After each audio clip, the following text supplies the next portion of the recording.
Hi friends, welcome to my channel. Friends, అందరూ బాగున్నారా? నేనైతే చాలా బాగున్నాను.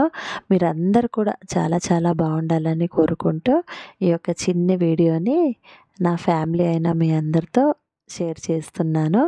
అయితే రీసెంట్గా మా ఆడపడుచు వాళ్ళ బాబు మ్యారేజ్ ఉండడంతో మా ఊరికి వెళ్ళడం జరిగింది.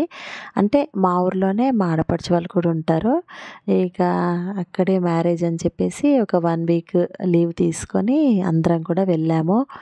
ఇంకా అక్కడ మొదటి రోజు పెళ్ళికొడుకుని చేసే సందర్భంలో భక్షాలు చేయడం అనేది ఆనవాయితీ అని చెప్పేసి ఆ రోజు ఉదయం నుంచి ఇంకా ఇలా భక్షాలన్నీ చేసాము. మేమందరం చేసిన తర్వాత ఇంకా లాస్ట్‌కి కాస్త పిండి ఉంటే మా పిల్లలు, "అమ్మ మేము ట్రై చేస్తాము" అని చెప్పేసి మా చిన్న పాపను, పెద్ద పాప ఇద్దరు కూడా ఇలా ట్రై చేశారు. కాకపోతే చిన్న పాప చేసేటప్పుడు వీడియో తీయలేదు. అప్పట్లో అంత ఐడియా రాలేదు ఫ్రెండ్స్ వీడియో తీయాలని. ఇంకా తర్వాత అరే తీద్దాము పాపలు చేస్తున్నారు కదా అని చెప్పేసి ఇంకా ఇలా మా పెద్ద పాప చేసేటప్పుడైతే నేను వీడియో తీశాను ఫ్రెండ్స్. తనని అడుగుతున్నాను నేను, "పెంక పైన కూడా వేస్తుందా బేటా నీకు" అంటే, వేస్తానమ్మా నేను ట్రై చేస్తాను" అనింది. ఇంకా ఆ రకంగా చూడండి ఫ్రెండ్స్, చిన్నగా చేసి ఇంకా పెంక పైన తనే వేసి కాల్చేసింది. మా పక్కనే మా ఆడపడుచు కూతురు కూడా చేస్తుంది. ఇంకా తనను కూడా చూస్తూ తిను చేసింది. చేసేసి ఇలా చాలా ఎక్సైట్‌గా ఫీల్ అవుతున్నారు ఇద్దరు కూడా. అసలు అబ్బా! ఎందుకంటే సిటీలో ఎప్పుడు కూడా కాలేజు, బుక్సు ఇంకా ఇవే ఉంటాయి. ఇక్కడికెళ్తే అన్నీ కూడా కనిపిస్తున్నాయి మంచిగా. పెళ్లి వైబ్స్ అన్నీ కూడా చాలా బాగా ఎంజాయ్ చేశారు మా పిల్లలు. ఇక తర్వాత రైస్‌లో ఏమైనా ఉన్నాయా అని చెప్పేసి నేను ఇలా చెరిగేసాను. చెరిగి దీంట్లో పోసాను. దీన్ని చూసారా ఫ్రెండ్స్? దీన్ని తవ్వ అంటారట. అందులో 3 కేజెస్ రైస్ పడతాయట. అంటే ఇప్పట్లో అవన్నీ కూడా కనపడకుండా పోతున్నాయి. మా ఇంట్లో మాత్రం సోలా అని, తవ్వ అని, మానేడు ఇవన్నీ కూడా ఉన్నాయి. ఇంకా నేను చెరుగుతున్నా అని చెప్పి మా పాప చెరుగుతా అంటే మా అత్తయ్య కూడా వచ్చేసి, "ఇలా చేయమ్మా, అలా చెయ్యి" అని చెప్పారు. ఇక ఇక మ్యారేజ్ వచ్చేసి ద్వాదశి రోజున జరిగింది. అయితే ద్వాదశి రోజు యాక్చువల్‌గా నేను కార్తీకం అంటేనే ప్రతిరోజు కూడా ఇలా ఉదయం లేచి దీపాలు పెట్టేదాన్ని. ఇంకా ఊరెళ్తున్నాం కదా ఎలానో అనుకున్నాను. కాకపోతే ఇంకా ఊరికొచ్చిన తర్వాత ఇంకొక ప్లస్ ఏంటంటే మా ఊర్లోనే పెద్ద వాగు ఉంటుంది ఫ్రెండ్స్. ఇక వాగు కూడా ఉంది కదా అని చెప్పేసి ఇక ద్వాదశి రోజే తులసి పెళ్లి చేద్దామంటే ఆ రోజే మా ఆడపడుచు వాళ్ళ బాబు మ్యారేజ్ ఉండడంతో చేయలేకపోయాను. ఇంకా అప్పుడు తప్పితే పౌర్ణమి రోజైనా చేయాలంటారు కదా అని ఇంకా పౌర్ణమి రోజు కూడా అక్కడే ఉన్నాము.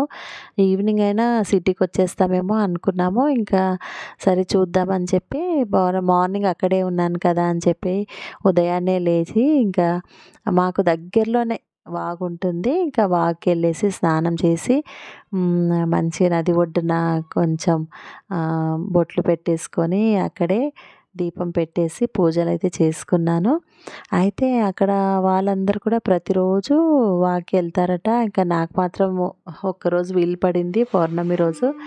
అయితే కనీసం ఒక్కరోజైనా కార్తీకంలో నది స్నానం చేయాలంటారు కదా! నాకు ఆ రోజు దక్కింది అని చెప్పేసి ఇంకా నేను వాగుకెళ్ళి ఈ రకంగా పూజలు చేసేసుకున్నాను.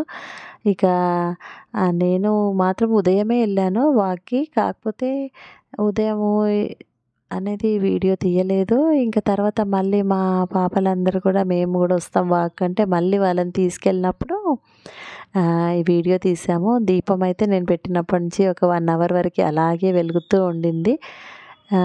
ఇంకా అక్కడ నది స్నానాలన్నీ చేసిన తర్వాత ఇక ఈవినింగ్ అవుతుంది.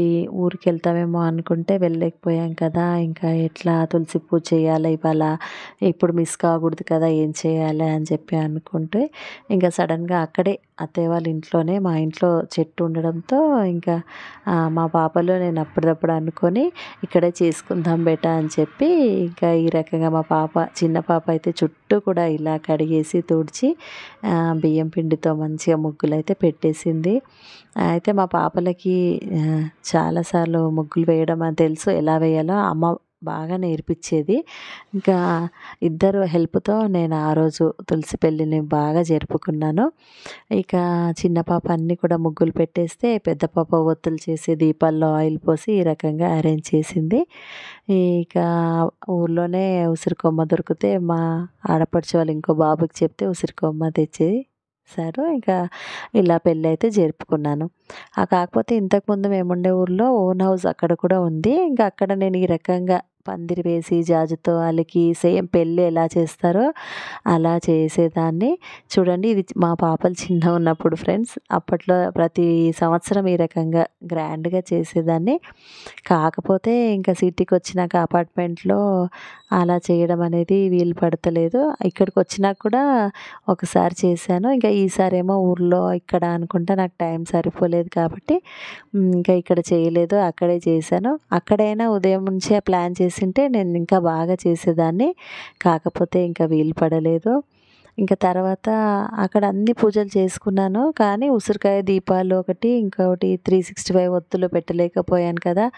ఇంకా ఇక్కడికొచ్చిన తర్వాత సిటీకొచ్చినాక ఒక మండే రోజు ఇలా పెడదామని ఒక మండే రోజు ఉదయము ఇలా సత్యనారాయణ స్వామి వ్రతం చిన్నగా ఇంట్లో చేసుకున్నాను.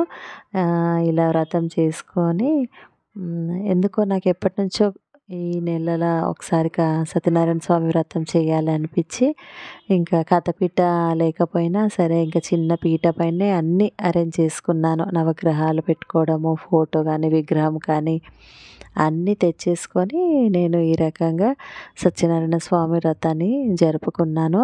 ఇంకా అదే రోజున ఈవినింగ్ ఇక్కడ 365 ఒత్తులు తులసమ్మ ముందల వెలిగించాలని అనుకున్నాను. ఇంకా ఈవినింగ్ మా పాప నేనేసిన ముగ్గు పైనే ఈ రకంగా ఫ్లవర్స్‌తో ఇలా అరేంజ్ చేసింది. ఇంకా మా చిన్న పాప అయితే ఇంకా హాస్టల్‌కెళ్ళిపోయింది. ఇంకా ఈవినింగ్ ఈ రకంగా నేను ఉసిరికాయ దీపాలు పెట్టి 365 ఒత్తులు కూడా వెలిగించుకొని, ఈ రకంగా నా పూజని నేను కంప్లీట్ చేసుకున్నాను ఫ్రెండ్స్. హోప్ మీ అందరికీ ఈ వీడియో నచ్చుంటుంది. ఒకవేళ వీడియో నచ్చుంటే మీరందరూ కూడా ఎలా చేసుకున్నారో కామెంట్ సెక్షన్‌లో కామెంట్ చేయండి ఫ్రెండ్స్. హోప్ అందరికి కూడా ఈ వీడియో చాలా చాలా నచ్చుంటుంది. Thanks friends. Thanks for watching.